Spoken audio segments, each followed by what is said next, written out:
Let's talk about the art of captaincy then, and I'm going to leave you two for a second. I'm going to ask you this first question, Swanee. What makes a good captain? Well, there's a few things, actually. I mean, for me, a good captain is someone who can control all the different personalities within a team and get the best out of them. And it's never an easy thing to do in an international dressing room. You've got a lot of big personalities. A lot of guys have had to have big personalities to get there in the first place. So it's tempering that. It's making sure they're all pulling in the right direction and just getting the best out of you. And the best captains I played under, Strauss, and for Nottinghamshire, Stephen Fleming, were the guys who just made everyone feel special in their own way. And it's a very tricky thing to do. Something that I would never have liked to do myself. I couldn't have controlled, petulant off-spin bowlers or, stuff like that. It would have been way beyond my remit. And Ricky, did you always want to be captain? No, I never really thought about it, to tell the truth, because I was, I was, as a junior, always the youngest player in a team, as a 13-year-old playing in under-17s or a 15-year-old playing under-19s. And when you're doing that, leadership roles never come your way. Started playing first-class cricket at 17 in the Australian team, relatively young. So you're just a young punk, really enjoying the game, enjoying playing cricket. But I think there's separate parts to it. I think you can look at yourself as being a leader around a team or around a group, not necessarily aspiring to be captain. I think there's a slight difference between both of those things. So any team I was in, I always tried to be a leader, whether it was with my presence or the way I trained or things that I did. And then, thankfully, the back half of my career, I got a chance to captain Tasmania for a couple of seasons, and that led to taking over the one-day reins of Australia and then onto the Test captaincy. What about you, Michael? Did you always want to be a captain? No, not really. I mean, it just came, and I think, I think that's the right way to get it. I think those that go really searching for the captaincy and desperately want it, sometimes they're not the right people. It was a call from David Graeme, the chairman of selectors, in 2003, actually, after the World Cup. Nasser resigned. He just ran, was playing golf. He said, "Do you fancy being the captain?" He said, "What would you bring?" I said, "I honestly don't know." I honestly didn't know. I said, "Yeah, I'll have a go." He said, "Well, what would you do differently?" I said, "Well, not a great deal. I'll just try and get the team playing to a standard." I mean, what I always did, without thinking I was doing it, was when I was playing in the 90s in county cricket and then got into the England side in 99, I was watching a lot of the cricket that Australia were playing and the style of cricket. And I always felt that the English way was different to what the Australians were doing. They were playing a more expansive game, very positive. They were in the opponent's face more often than the England side. So when I got the job, and I was fortunate that I'd just played against Australia in 2002-03 and witnessed Steve Waugh in operation, witnessed the way that the Australians played the game, and I basically just copied them. I thought, we'll do that. Yeah. We'll play to that level. We'll try and intimidate the opposition. We'll attack more with the bat. We'll attack more with the ball. And we'll just see where that takes us. And that was really my remit, is following who were the best team at the world by a country mile. And we didn't think we could possibly get to that level, but I thought they were the model that we had to try and catch.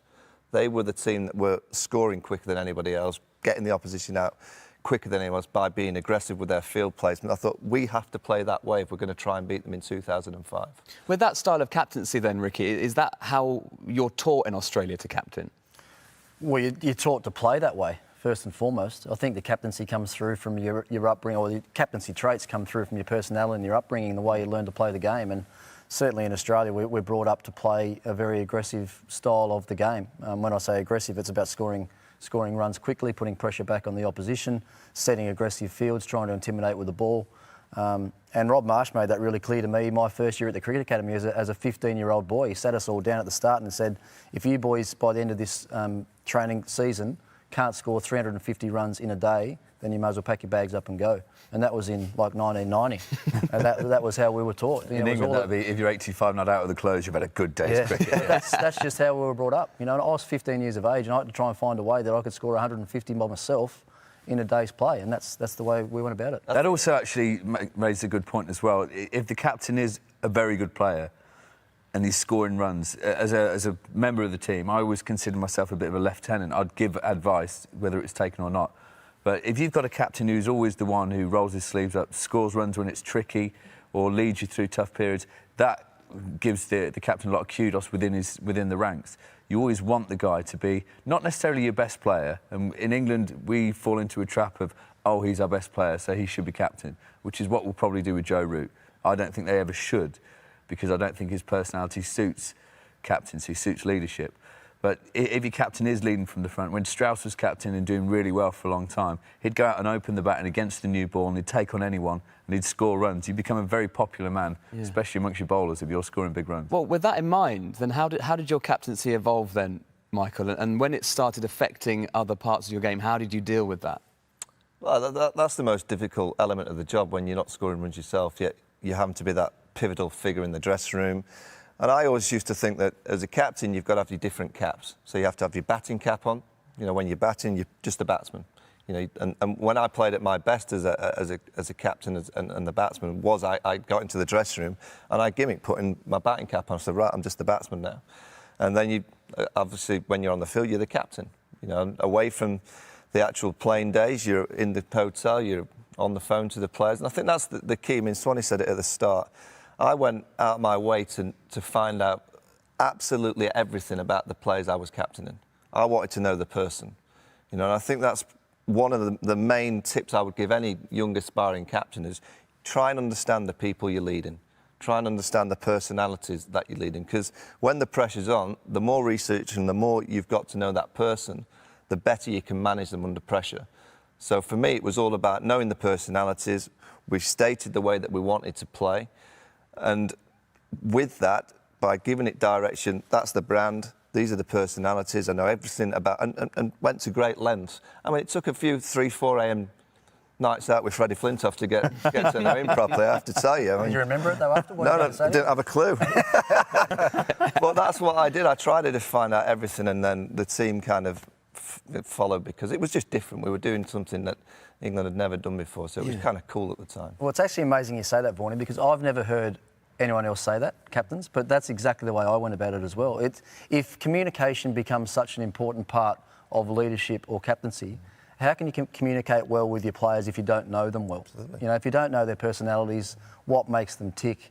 You know, are they someone that's going to respond to a kick in the backside? Are they someone that's going to need a pat on the back even when things aren't going well? You need to know that about all of your players to communicate well. I mean, I could sit in a team meeting and lay down the law as to how we wanted to play and what I expected, but you could guarantee with the different personalities in the room that 3 or 4 or 5 guys are going to take what I had to say in a different way. Yeah. So you had to break them down, break their personalities down.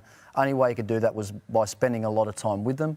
And as we know, through the course of both of our captainships, if you like, you have so many different players come into your change room, and you need to spend that time with them as early as you can to get to know them well. And the first thing that, you know, a young captain goes out for the first time, and commentators and everyone watching the game, the one thing everyone talks about is tactics. And it's the last thing I ever look for in a captain. Exactly. I'm not interested in the tactical side of the job to start with. Is he the right person? Is he a good leader? Can he obviously hold himself into the side as a player first and foremost, because that's so important. You've got to be able to play in the side and be, you know, one of the, not the first names on the sheet, but you've got to have an established position in the team. You know, are you a leader around the training? Have you been before? You know, look for that. The tactical side of the job, and, you know, the field settings and the bowling changes, do you battle ball? It's the last thing. That comes with experience. And I think the best way for any young captain to get better of that is to be given the opportunity to go out to make decisions. Again, you see coaches in this era, I think too much trying to tell a captain how to play the game out in the middle. Just let them go and be. And you know what, you make mistakes. You make plenty, don't you, Rick? You know, you go out there and you go back at lunch and go, why did I put him on and why did I have that feel? Well, you store it up in the memory bank and think, next time I'm in that position, I'll just do it slightly differently. You know, it's called the memory stick in the brain of just trying to tick it all the time. Is it improving every day? And I think it's like being a batsman, a player.